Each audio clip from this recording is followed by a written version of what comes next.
Hello दोस्तों, स्वागत है आप सभी का आपके अपने YouTube चैनल पूर्णांशु क्लासेस में। आज हम देखने वाले हैं भारतीय राज्य व्यवस्था से रिलेटेड पहला टॉपिक रहेगा जो कि आपका है संवैधानिक विकास। ठीक है, संविधान के विकास से रिलेटेड यहाँ पर टॉपिक आपको देखने को मिल रहा है और यहाँ पर जितने भी महत्वपूर्ण क्वेश्चंस होंगे, मोस्ट इंपॉर्टेंट क्वेश्चंस होंगे जो कि आपके वनडे एग्जाम्स में बार बार पूछे जा चुके हैं, वो सारे क्वेश्चंस आज के इस वीडियो में आपको देखने को मिलेंगे। ठीक है, वो भी आपको एक्सप्लेनेशन के साथ, व्याख्या के साथ ये चीजें देखने को मिलेंगी। देखिए, क्वेश्चन आपको ऐसे रहेगा और साथ में एक्सप्लेनेशन ऐसे दिया होगा। ठीक है, तो ज्यादा से ज्यादा पॉइंट्स यहाँ पर हम देखने की कोशिश करेंगे आज के इस वीडियो में। आप ये ध्यान दीजिए, अगर आप चैनल पर नए हैं तो ये एसएससी, रेलवेज, ठीक है, रेलवेज हो गया, पुलिस हो गया, लेखपाल हो गया।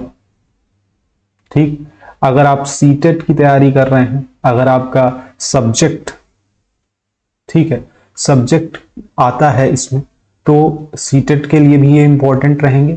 यानी किसी भी वनडे एग्जाम्स के लिए, किसी भी वनडे एग्जाम्स के लिए ये मोस्ट इंपॉर्टेंट रहने वाले हैं। चैनल पर नए हैं तो सब्सक्राइब आप जरूर कर लीजिएगा, जैसे ऐसे ही वीडियोस आपके सामने जब भी चैनल पर अपलोड हो आपकी स्क्रीन तक ये जरूर पहुंच जाएं। ठीक है, चलिए स्टार्ट करते हैं देर ना करते हुए। पहला क्वेश्चन देखिए, रेगुलेटिंग एक्ट 1773 के द्वारा सर्वोच्च न्यायालय की स्थापना कहां की गई थी? जो लोग बेहतर तरीके से तैयारी करना चाहते हैं वही यहां पर जुड़े। देखिए, एमसीक्यू टाइप, सिर्फ जहां पर एमसीक्यू क्वेश्चन पूछा जाता है, आंसर बताया जाता है, फिर नेक्स्ट क्वेश्चन देखा जाता है, वो क्लासेस नहीं है। अगर वो क्लासेस देखनी है चैनल पर, वो क्लासेस भी आपको मिल जाएंगी, लेकिन मैं कहूंगा अगर आपको बेहतर तरीके से तैयारी करनी है तो इन वीडियोस को आप पहले देख लें। ठीक है, प्रॉपर तरीके से इसमें जितने भी एक्सप्लेनेशन दिए गए हैं वो सारे कहीं ना कहीं आपकी परीक्षाओं में क्वेश्चंस के रूप में पूछे जा चुके हैं। ठीक, चलिए, रेगुलेटिंग एक्ट 1773 के द्वारा सर्वोच्च न्यायालय की स्थापना कहां की गई थी? ऑप्शन ए है मद्रास में, ऑप्शन बी है बॉम्बे में, ऑप्शन सी है कलकत्ता में और ऑप्शन डी है दिल्ली में। इसका सही जवाब क्या हो जाएगा? इसका सही जवाब क्या हो जाएगा, फटाफट से बताएंगे। सही जवाब है ऑप्शन सी, कलकत्ता। कलकत्ता में रेगुलेटिंग एक्ट 1773 के द्वारा सर्वोच्च न्यायालय की स्थापना की गई थी। ठीक है, अब यहां पर थोड़े एक्सप्लेनेशन इसके देख लेते हैं। रेगुलेटिंग एक्ट 1773 के द्वारा 1774 में कलकत्ता में ब्रिटिश भारत का पहला सर्वोच्च न्यायालय स्थापित किया गया था। ध्यान दीजिएगा, रेगुलेटिंग एक्ट 1773 के द्वारा पूछ सकता है कि कलकत्ता में पहला सर्वोच्च न्यायालय किस सन में स्थापित किया गया? तो 1774 में स्थापित किया गया था। ठीक है, किस रेगुलेटिंग एक्ट के तहत कलकत्ता में ब्रिटिश भारत का पहला सर्वोच्च न्यायालय स्थापित किया गया था? तो रेगुलेटिंग एक्ट 1773 के द्वारा। इसमें किसी को कोई प्रॉब्लम नहीं होगी। चलिए नेक्स्ट पॉइंट को देख लो। यह न्यायालय तत्कालीन बंगाल प्रेसिडेंसी के लिए बनाया गया था और इसका उद्देश्य क्या था? ईस्ट इंडिया कंपनी के प्रशासन पर नियंत्रण रखना इसका उद्देश्य था। ठीक है, याद रखने की ट्रिक, पहला सुप्रीम कोर्ट आपका 1774 में बना, कलकत्ता में बना था। ठीक है, किसके द्वारा? रेगुलेटिंग एक्ट 1773 के द्वारा। याद रहेगा, ये चीजें आप नहीं भूलेंगे। चलिए नेक्स्ट क्वेश्चन पे चलेंगे। नेक्स्ट क्वेश्चन है आपका कि भारत के राष्ट्रपति को अध्यादेश निर्गत करने की शक्ति मूलतः किस अधिनियम में दी गई है? मूलतः पूछ रहा है, यानी कि कहां से आई है। ठीक है, ऑप्शन ए है भारत सरकार अधिनियम 1909, ऑप्शन बी है भारत सरकार अधिनियम 1919, ऑप्शन सी है भारत सरकार अधिनियम 1935, ऑप्शन डी है भारतीय संविधान 1950। बताना है आपको सही जवाब क्या हो जाएगा।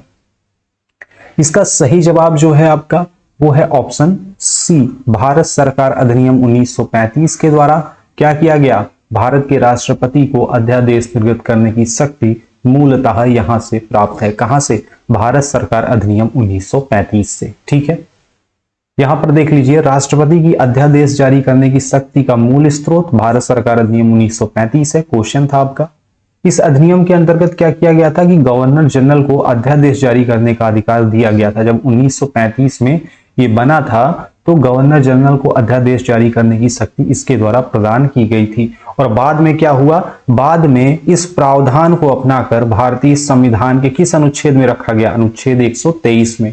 जहां से क्या मिली, राष्ट्रपति को यह शक्ति दी गई। ठीक है, यहां पर याद रखिएगा 1935 का अधिनियम संविधान में है 1950 में अनुच्छेद 123 के अंतर्गत राष्ट्रपति को अध्यादेश निर्गत करने की शक्ति प्रदान की गई है। यहां पर याद रखने की ट्रिक आपको दी गई है, मूल शक्ति है 1935 के एक्ट में, वर्तमान शक्ति है आर्टिकल 123 में, जो कि आपके संविधान में दिया हुआ है। ठीक है, चलिए नेक्स्ट पे चलें। चीजों को बेहतर तरीके से समझते हुए आपको चलना है, बिल्कुल आसान तरीके से हर पॉइंट्स को बार बार लिखा गया है, हर पॉइंट्स को बार बार बताया जा रहा है। जैसे ये क्लास देखने के बाद आप इन सारे टॉपिक्स को तो कभी भी नहीं भूलेंगे। ठीक है, जितने भी पॉइंट्स यहां पर दिए गए हैं आज आप याद करके जाएंगे, यही उद्देश्य है इस क्लास का। चलिए, केंद्र में कह रहा है द्वैध शासन व्यवस्था किस अधिनियम के द्वारा लागू की गई है? भारत सरकार अधिनियम 1909, भारत सरकार अधिनियम 1919, भारत सरकार अधिनियम 1935 या भारतीय स्वतंत्रता अधिनियम 1947? क्या सही जवाब हो जाएगा इसका? फटाफट से बताएंगे। जिन लोगों को क्वेश्चन का आंसर आ रहा है, आपने पहले भी तैयारी की हुई है, अगर आपको समझ में आ रहा है कि इसका सही जवाब क्या होगा, कमेंट करके जरूर बताएं। और ये जरूर बताएं कि आज की इस क्लास में आपने कितने क्वेश्चंस को बिल्कुल सही किया है। ठीक है मेरे दोस्त, चलिए यहां पर आंसर आपने देख लिया था क्या? नहीं देखा था। ठीक है, इसका आंसर हो जाएगा ऑप्शन बी, भारत सरकार अधिनियम 1919 के द्वारा केंद्र में द्वैध शासन व्यवस्था लागू की गई थी। ठीक है, अब इसके एक्सप्लेनेशन देख लेते हैं। यहां पर देखिए, भारत सरकार अधिनियम 1919 को मॉन्टेग्यू चेम्सफोर्ड सुधार के नाम से भी जाना जाता है। इस पे स्टार पॉइंट लगा लेंगे मेरे दोस्त, ये आपको बहुत बारी ऐसे भी पूछ सकता है। भारत सरकार अधिनियम 1919 ना लिखकर मॉन्टेग्यू चेम्सफोर्ड सुधार के नाम से भी पूछ सकता है, या फिर पूछ सकता है कि मॉन्टेग्यू चेम्सफोर्ड सुधार किस अधिनियम को कहा जाता था। ठीक है, चलिए, इसी अधिनियम के द्वारा द्वैध शासन की व्यवस्था प्रांतों में लागू की गई थी। ठीक है, इस अधिनियम के अंतर्गत प्रशासनिक विषयों को आरक्षित और हस्तांतरित विषयों में बांटा गया था। ठीक है, हालांकि द्वैध शासन व्यवस्था में प्रांतों में लागू किया गया था, ये चीजें आपको सबसे ज्यादा तरीके से याद रखनी है। द्वैध शासन व्यवस्था सबसे पहले कहां लागू की गई थी, पूछ सकता है आपसे, प्रांतों में लागू की गई थी। किस अधिनियम के द्वारा? 1919 के अधिनियम के द्वारा। 1919 के अधिनियम को किस नाम से जाना जाता है? मॉन्टेग्यू चेम्सफोर्ड सुधार के नाम से भी जाना जाता है। कौन सी व्यवस्था लागू की गई थी? द्वैध शासन व्यवस्था लागू की गई थी। ठीक है, याद रखने की ट्रिक आपको दी गई है, इसको आप नोट करते चलिए। और अगर हो सके, अगर आप स्क्रीनशॉट लेना चाहिए, 3 फिंगर लीजिए, अपने स्क्रीन पर करिए, अगर मोबाइल हो तो आपको स्क्रीनशॉट आ जाएगा, आपकी गैलरी में सेव हो जाएगा, ये आप ले सकते हैं इसका स्क्रीनशॉट। ठीक है, चलिए नेक्स्ट क्वेश्चन पे चलें। नेक्स्ट क्वेश्चन है आपका, अखिल भारतीय संघ स्थापित करने का प्रावधान किस अधिनियम में किया गया है? ऑप्शन ए है भारत सरकार अधिनियम 1919, ऑप्शन बी है भारत सरकार अधिनियम 1935, ऑप्शन सी है भारतीय स्वतंत्रता अधिनियम 1947, ऑप्शन डी है संविधान सभा अधिनियम 1946। सही जवाब क्या हो जाएगा मेरे दोस्त? सही जवाब बताएंगे सभी। सही जवाब हो जाएगा ऑप्शन बी, भारत सरकार अधिनियम 1935 के द्वारा अखिल भारतीय संघ स्थापित करने का प्रावधान किया गया है। ठीक है, यहां पर देख लीजिए, यहां आपको लिखा ही हुआ है कि भारत सरकार अधिनियम 1935 में पहली बार अखिल भारतीय संघ स्थापित करने का प्रावधान किया गया था। ठीक है, इस संघ में ब्रिटिश भारत के प्रांत तथा देशी रियासतें शामिल की जानी थी। यद्यपि क्या हुआ था कि इस संघ में पूरी तरह लागू नहीं हो सका था, लेकिन यही व्यवस्था आगे चलकर भारतीय संघात्मक प्रणाली का आधार बनी थी। ठीक, यह वर्तमान में क्या है? भारतीय संविधान का संघात्मक ढांचा जो है इसी अधिनियम से प्रेरित है आपका। तो यहां पर आपको याद सिर्फ इतना रखना है कि संघ व्यवस्था 1935 के एक्ट के द्वारा लागू की गई थी। पूछ सकता है कभी कभी कहां पर की गई थी, तो ब्रिटिश भारत के प्रांत और देशी रियासतें जो है यहां पर शामिल थी। ठीक है, चलिए नेक्स्ट क्वेश्चन देखें। नेक्स्ट क्वेश्चन है आपका, भारत के संविधान में केंद्रों और राज्यों के मध्य शक्तियों का विभाजन किस अधिनियम पर आधारित है? ऑप्शन ए है भारत सरकार अधिनियम 1919, ऑप्शन बी है भारत सरकार अधिनियम 1935, ऑप्शन सी है भारतीय स्वतंत्रता अधिनियम 1947, ऑप्शन डी है संविधान सभा अधिनियम 1946। सही जवाब क्या हो जाएगा, फटाफट से बताएंगे, फटाफट बताएंगे इसका सही जवाब क्या हो जाएगा। चलिए, सही जवाब है ऑप्शन बी भारत सरकार अधिनियम 1935। इसके द्वारा क्या किया गया, संविधान में केंद्रों और राज्यों के मध्य शक्तियों का विभाजन किया गया था। ठीक है, चलिए यहां पर देख लीजिए, केंद्र और प्रांतों के बीच शक्तियों का स्पष्ट विभाजन किया गया था। किसके द्वारा, भारत सरकार अधिनियम 1935 के द्वारा। 3 सूचियां बनाई गई थी जो कि संघ सूची, प्रांतीय सूची और समवर्ती सूची थी आपकी। ठीक है, इसी व्यवस्था को बाद में भारतीय संविधान में अपनाया गया, जिसे किस अनुच्छेद में रखा गया, अनुच्छेद 246 और 7वीं अनुसूची में शामिल किया गया। स्टार पॉइंट है, इसको लिख लीजिएगा, क्वेश्चंस बन सकते हैं इससे। ठीक है, यहां पर देखिए, इसीलिए भारतीय संविधान की संघीय संरचना और शक्तियों का विभाजन 1935 के अधिनियम पर आधारित है। याद रखने की ट्रिक आपकी है, सूचियां आपकी 1935 के एक्ट से आई हैं, संविधान में 7वीं अनुसूची में है और 246वें अनुच्छेद में है। ठीक, चलिए नेक्स्ट पे आ जाइए। नेक्स्ट क्वेश्चन आपका कह रहा है कि भारत में संविधान सभा के गठन का प्रावधान, भारत में संविधान सभा के गठन का प्रावधान किस मिशन द्वारा किया गया। ऑप्शन ए है साइमन कमीशन, ऑप्शन बी है क्रिप्स मिशन, ऑप्शन सी है कैबिनेट मिशन, ऑप्शन डी है माउंटबेटन योजना। सही जवाब क्या हो जाएगा, इसका सही जवाब है ऑप्शन सी कैबिनेट मिशन। ठीक है, यहां पर देख लीजिए, कैबिनेट मिशन 1946 ने भारत में संविधान सभा के गठन का स्पष्ट प्रावधान किया। इसी मिशन की सिफारिशों के आधार पर संविधान सभा का चुनाव भी हुआ था। ठीक है, संविधान सभा की पहली बैठक कब हुई, बहुत इंपॉर्टेंट है, स्टार पॉइंट लगा लीजिएगा। 9 दिसंबर 1946 को हुई थी भारतीय संविधान सभा की पहली बैठक। ठीक है, यद्यपि संविधान सभा का विचार किसने दिया था, एम.एन. राय ने 1934 में दिया था, लेकिन इसे व्यवहार में लागू कैबिनेट मिशन ने किया था। तो ये भी स्टार पॉइंट लगाइएगा, संविधान सभा का विचार सबसे पहले किसने दिया था, क्वेश्चन बनता है, एम.एन. रॉय ने दिया था। कब दिया था, 1934 में दिया था, लेकिन इसका जो है व्यवहार में किसने लागू किया, तो कैबिनेट मिशन के द्वारा ये लागू किया गया। याद रखने की ट्रिक भी आपको दी गई है कि विचार दिया एम.एन. राय ने 1934 में, गठन किया कैबिनेट मिशन ने 1946 में। ठीक है, चलिए नेक्स्ट क्वेश्चन पे आ जाइए। नेक्स्ट क्वेश्चन है आपका, संविधान सभा का गठन किसके अंतर्गत किया गया था। भारतीय स्वतंत्रता अधिनियम 1947, भारत सरकार अधिनियम 1935, कैबिनेट मिशन योजना या फिर क्रिप्स मिशन। सही जवाब क्या हो जाएगा, सही जवाब है ऑप्शन सी कैबिनेट मिशन योजना के तहत संविधान सभा का गठन किया गया था। ठीक है, पिछले क्वेश्चन में आपने देखा भी। चलिए यहां पर देख लीजिए, कैबिनेट मिशन योजना 1946 में आई थी। ठीक है, इसके अंतर्गत भारत में संविधान सभा का गठन का प्रावधान किया गया। इसी योजना के अनुसार संविधान सभा के सदस्य अप्रत्यक्ष चुनाव द्वारा चुने गए। संविधान सभा की जो पहली बैठक थी, अभी अपने पिछले क्वेश्चन में भी देखा कि 9 दिसंबर 1946 को हुई थी।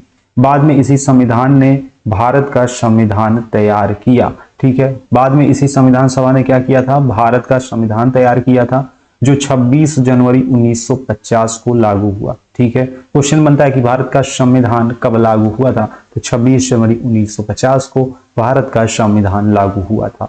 संविधान सभा का गठन किसके द्वारा, कैबिनेट मिशन 1946 के द्वारा। ठीक है, नेक्स्ट क्वेश्चन पे चलें। नेक्स्ट क्वेश्चन आपका है, भारत की संविधान की सबसे पहली बैठक कब हुई।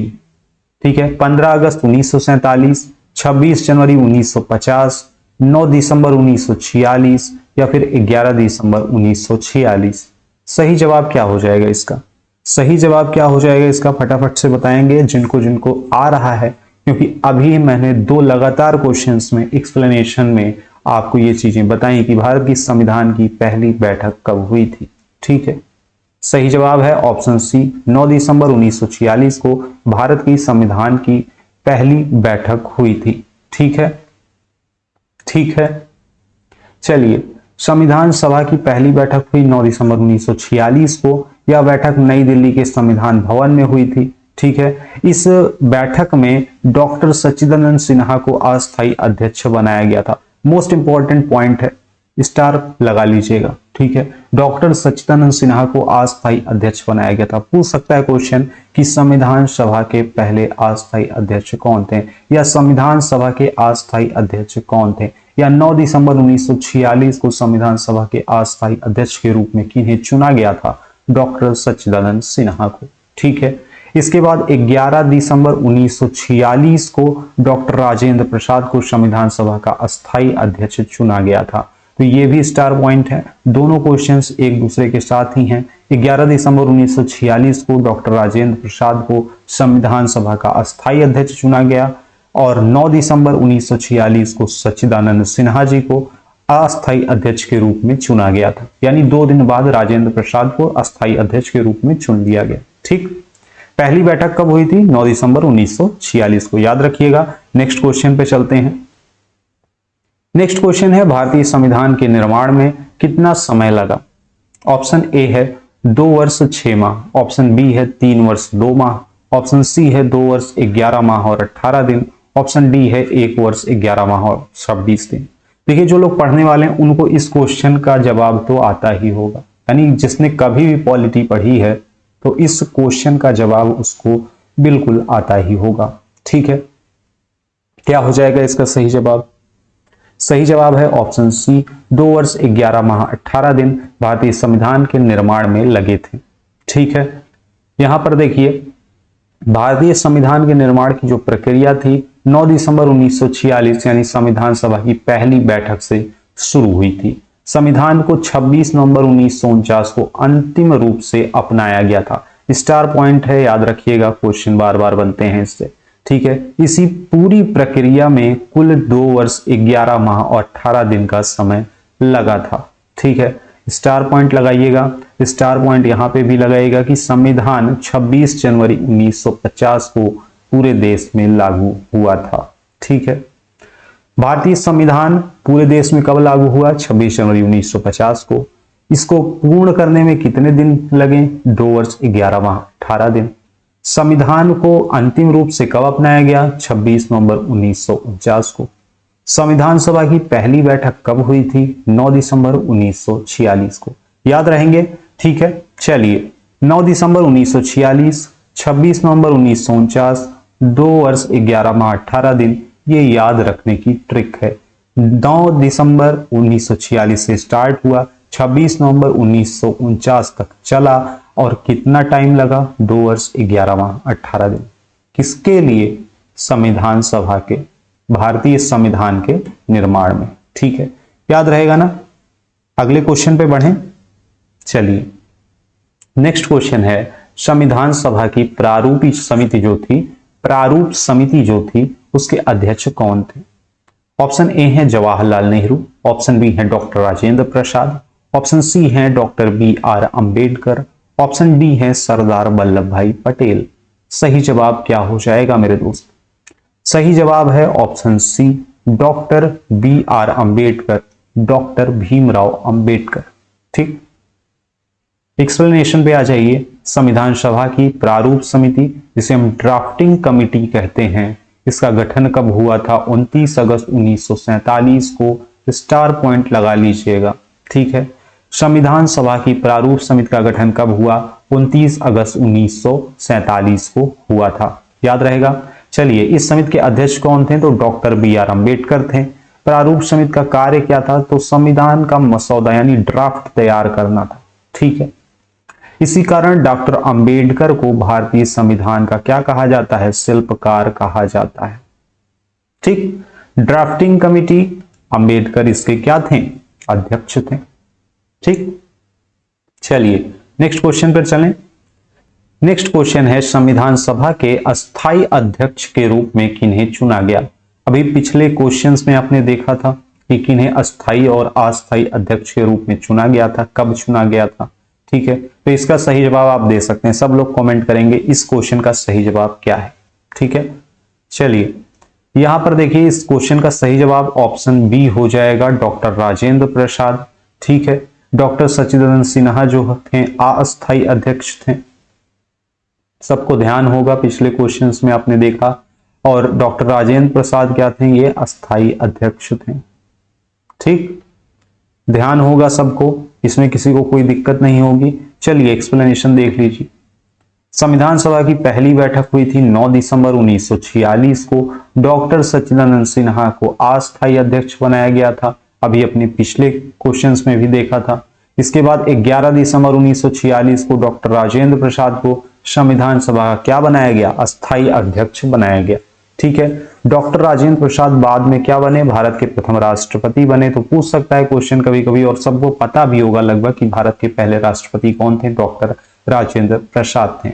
ठीक है, स्टार पॉइंट याद रखिएगा, और यहां पर याद रखने की आपको ट्रिक भी दी गई है कि अस्थायी अध्यक्ष कौन थे, डॉक्टर राजेंद्र प्रसाद थे। चलिए नेक्स्ट क्वेश्चन आपका क्या कह रहा है कि संविधान सभा में जवाहरलाल नेहरू ने उद्देश्य प्रस्ताव कब प्रस्तुत किया था? 9 दिसंबर 1946 को, 11 दिसंबर 1946 को, 13 दिसंबर 1946 को, या फिर 22 जनवरी 1947 को। सही जवाब क्या हो जाएगा, फटाफट से बताएंगे सब लोग। ठीक है, इस क्वेश्चन का सही जवाब क्या हो जाएगा मेरे दोस्त? सही जवाब है ऑप्शन सी, 13 दिसंबर 1946 को संविधान सभा में जवाहरलाल नेहरू ने उद्देश्य प्रस्ताव प्रस्तुत किया था। ठीक है, 13 दिसंबर 1946 को जवाहरलाल नेहरू ने संविधान सभा में उद्देश्य प्रस्ताव प्रस्तुत किया, ये क्वेश्चन था आपका।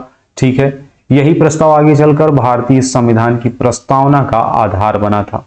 ठीक, तो क्वेश्चन बन सकता है कि भारतीय संविधान की प्रस्तावना का आधार कहां से है, मूलतः कहां से लिया गया है? ये उद्देश्य प्रस्ताव जो जवाहरलाल नेहरू ने 13 दिसंबर 1946 को संविधान सभा में प्रस्तुत किया था, उससे जो है वो जो है इसका आधार था भारतीय संविधान की प्रस्तावना। ठीक है, इस प्रस्तावना को संविधान सभा ने कब स्वीकार किया? तो 22 जनवरी 1947 को इसे स्वीकार किया था। उद्देश्य प्रस्ताव में देखिए संप्रभुता, समानता, स्वतंत्रता और न्याय जैसे मूल्य आदर्श शामिल थे। ठीक है, जो आपकी प्रस्तावना में आपको देखने को मिलते हैं।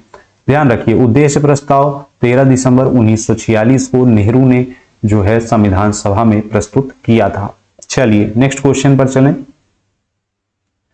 नेक्स्ट क्वेश्चन है आपका कि भारत की संविधान सभा ने राष्ट्रीय ध्वज को कब अपनाया? 26 जनवरी 1930, 15 अगस्त 1947, 22 जुलाई 1947, या फिर 26 नवंबर 1949। सही जवाब क्या हो जाएगा? सही जवाब क्या हो जाएगा, फटाफट से बताएंगे सब लोग। तो मेरे दोस्त इसका सही जवाब है ऑप्शन सी, 22 जुलाई 1947 को भारत की संविधान सभा ने राष्ट्रीय ध्वज को अपनाया था। ठीक है, 22 जुलाई 1947 को भारत की संविधान सभा ने राष्ट्रीय ध्वज यानी तिरंगा को आधिकारिक रूप से अपनाया था। ध्वज में कौन कौन से रंग थे? तो केसरिया था, श्वेत था यानी सफेद, और हरा रंग इसमें शामिल था। बीच में नीले रंग का अशोक चक्र, जिसमें कितनी तीलियां होती हैं? 24 तीलियां होती है। स्टार पॉइंट लगा लीजिएगा इसमें।